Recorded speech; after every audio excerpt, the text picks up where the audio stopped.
Takže čo zvítate,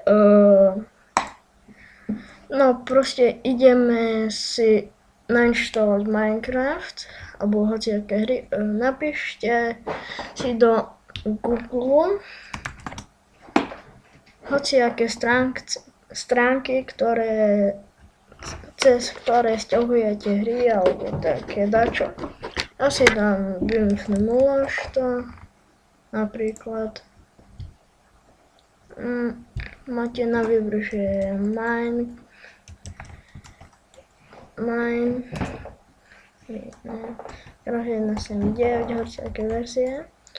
Ale ja vám poradím, toto je lepšie.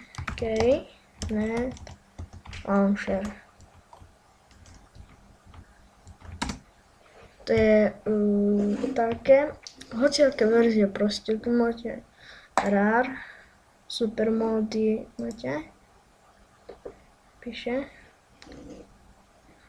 Takže ja to už mám stiahnuté, ale nebudem to stiahovať, no.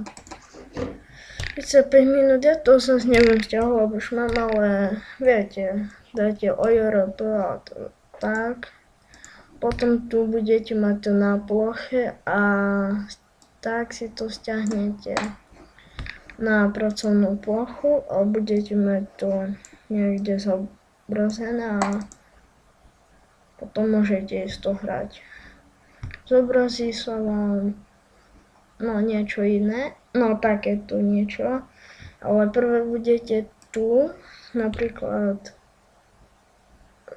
Martin 789, potom dáte login in, ale ja už čo to bude, ja tu už mám Creeperman.sk, vidíte, tak to bolo z dnešného dielu všetko.